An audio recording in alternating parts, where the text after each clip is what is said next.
ओम गं गणपतये नमः। आइए सुनते हैं आज गणेश चतुर्थी पर भगवान गणेश की यह कथा। गणेश चतुर्थी व्रत करने से घर परिवार में आ रही विपदा दूर होती है। कई दिनों से रुके मांगलिक कार्य संपन्न होते हैं तथा भगवान श्री गणेश की असीम कृपा बरसती है। माह के किसी भी चतुर्थी के दिन भगवान श्री गणेश की पूजा के दौरान गणेश चतुर्थी व्रत की कथा पढ़ना अथवा सुनना जरूरी होता है। आइए सुनते हैं गणेश चतुर्थी की यह कथा।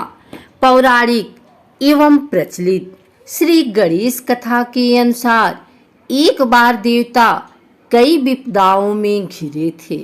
तब वह मदद मांगने भगवान शिव के पास आए। उस समय शिव के साथ कार्तिकेय तथा गणेश जी भी बैठे थे। देवताओं की बात सुनकर शिव जी ने कार्तिकेय व गणेश जी से पूछा कि तुम में से कौन देवताओं के कष्टों का निवारण कर सकता है। तब कार्तिकेय व गणेश जी दोनों ने ही स्वयं को इस कार्य के लिए सक्षम बताया। इस पर भगवान शिव ने दोनों की परीक्षा लेते हुए कहा कि तुम दोनों में से जो सबसे पहले पृथ्वी की परिक्रमा करके आएगा वही देवताओं की मदद करने जाएगा। भगवान शिव के मुख से यह वचन सुनते ही कार्तिकेय अपने वाहन मोर पर बैठकर पृथ्वी की परिक्रमा के लिए निकल गए। परंतु गणेश जी सोच में पड़ गए कि वह चूहे के ऊपर चढ़कर सारी पृथ्वी की परिक्रमा करेंगे तो इस कार्य में उन्हें बहुत समय लग जाएगा। तभी उन्हें एक उपाय सूझा। गणेश अपने स्थान से उठे और अपने माता पिता की 7 बार परिक्रमा करके वापस बैठ गए। परिक्रमा करके लौटने पर कार्तिकेय स्वयं को विजेता बताने लगे। तब शिव जी ने श्री गणेश से पृथ्वी की परिक्रमा ना करने का कारण पूछा। तब गणेश ने कहा, माता पिता के चरणों में ही समस्त लोक है। यह सुनकर भगवान शिव ने गणेश जी को देवताओं के संकट दूर करने की आज्ञा दी। इस प्रकार भगवान शिव ने गणेश जी को आशीर्वाद दिया कि चतुर्थी के दिन जो तुम्हारा पूजन करेगा और रात्रि में चंद्रमा को अर्घ देगा उसके 3 पाप यानी दैहिक ताप और दैविक तथा भौतिक ताप दूर होंगे। इस व्रत को करने से व्रतधारी के सभी तरह के दुख दूर होंगे और उसे जीवन के भौतिक सुखों की प्राप्ति होगी। चारों तरफ से मनुष्य की सुख समृद्धि बढ़ेगी। पुत्र पौत्रादि धन ऐश्वर्य की कमी नहीं रहेगी। एक समय की बात है, राजा हरिश्चंद्र के राज्य में एक कुम्हार था। वह मिट्टी के बर्तन बनाता था लेकिन वे कच्चे रह जाते थे। एक पुजारी की सलाह पर उसने इस समस्या को दूर करने के लिए एक छोटे बालक को मिट्टी के बर्तनों के साथ आवा में डाल दिया। उस दिन चतुर्थी का दिन था। उस बच्चे की माँ अपने बेटे के लिए परेशान थी। उसने गणेश जी से बेटे की कुशलता की प्रार्थना की। दूसरे दिन जब कुम्हार ने सुबह उठकर देखा तो आवा में उसके बर्तन तो पक गए थे लेकिन बच्चे का बाल बाका भी नहीं हुआ था। वह डर गया और राजा के दरबार में जाकर सारी घटना बताई। इसके बाद राजा ने उस बच्चे और उसकी माँ को बुलवाया तो माँ ने सभी तरह के विघ्न को दूर करने वाली गणेश चतुर्थी का वर्णन किया। इस घटना के बाद से महिलाएं संतान और परिवार के सौभाग्य के लिए गणेश चतुर्थी का व्रत करने लगी। एक समय की बात है, विष्णु भगवान का विवाह लक्ष्मी जी के साथ निश्चित हो गया। विवाह की तैयारी होने लगी। सभी देवताओं को निमंत्रण भेजे गए, परंतु गणेश जी को निमंत्रण नहीं दिया। कारण जो भी रहा हो, अब भगवान विष्णु की बारात जाने का समय आ गया। सभी देवता अपनी पत्नियों के साथ विवाह समारोह में आए।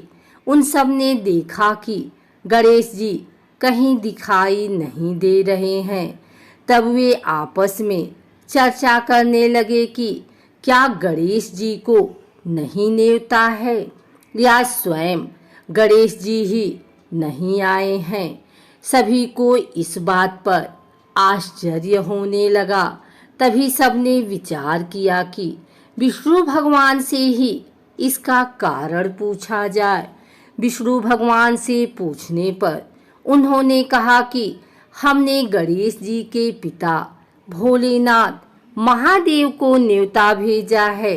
यदि गणेश जी अपने पिता के साथ आना चाहते हैं तो आ जाते। अलग से न्योता देने की कोई आवश्यकता भी नहीं थी।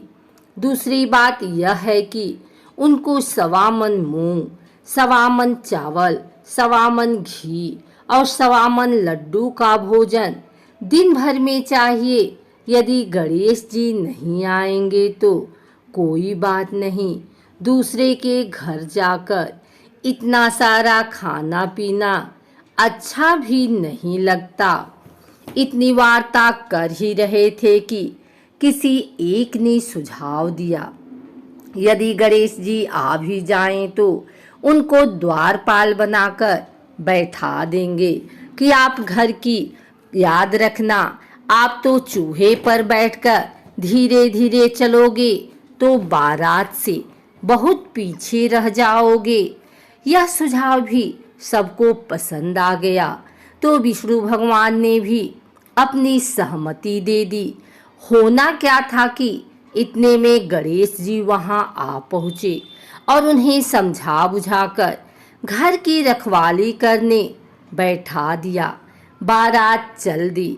तब नारद जी ने देखा कि गणेश जी तो दरवाजे पर ही बैठे हुए हैं, तो वे गणेश जी के पास गए और रुकने का कारण पूछा।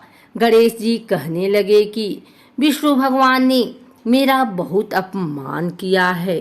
नारद जी ने कहा कि आप अपनी मूषक सेना को आगे भेज दें तो वह रास्ता खोद देगी, जिससे उनके वाहन धरती में धंस जाएंगे। तब आपको सम्मान पूर्वक बुलाना पड़ेगा। अब तो गणेश जी ने अपनी मूषक सेना जल्दी से आगे भेज दी और सेना ने जमीन पोली कर दी। जब बारात वहां से निकली तो रथों के पहिए धरती में धंस गए। लाख कोशिश करें परंतु पहिए नहीं निकले। सभी ने अपने अपने उपाय किए परंतु पहिए तो नहीं निकले, बल्कि जगह जगह से टूट गए। किसी की समझ में नहीं आ रहा था कि अब क्या किया जाए। तब तो नारद जी ने कहा, आप लोगों ने गणेश जी का अपमान करके अच्छा नहीं किया। यदि उन्हें मना कर लाया जाए तो आपका कार्य सिद्ध हो सकता है और यह संकट टल सकता है। शंकर भगवान ने अपने दूत नंदी को भेजा और वे गणेश जी को लेकर आए। गणेश जी का आदर सम्मान के साथ पूजन किया। तब कहीं रथ के पहिए निकले। अब रथ के पहिए निकल तो गए परंतु वे टूट फूट गए तो उन्हें सुधारे कौन। पास के खेत में खाती काम कर रहा था। उसे बुलाया गया। खाती अपना कार्य करने के पहले श्री गणेशाय नमः कहकर गणेश जी की वंदना मन ही मन करने लगा। देखते ही देखते खाती ने सभी पहियों को ठीक कर दिया। तब खाती कहने लगा कि हे देवताओं, आपने सर्वप्रथम गणेश जी को नहीं मनाया होगा और न ही उनकी पूजन की होगी, इसलिए तो आपके साथ यह संकट आया है। हम तो मूर्ख अज्ञानी हैं, फिर भी पहले गणेश जी को पूजते हैं और उनका ध्यान करते हैं। आप लोग तो देवतागण हैं, फिर भी आप गणेश जी को कैसे भूल गए? अब आप लोग भगवान श्री गणेश जी की जय बोलकर जाएं, तो आपके सब काम बन जाएंगे और कोई संकट भी नहीं आएगा। ऐसा कहते हुए बारात वहां से चल दी और विष्णु भगवान का लक्ष्मी जी के साथ विवाह संपन्न करा के सभी सकुशल घर लौट आए।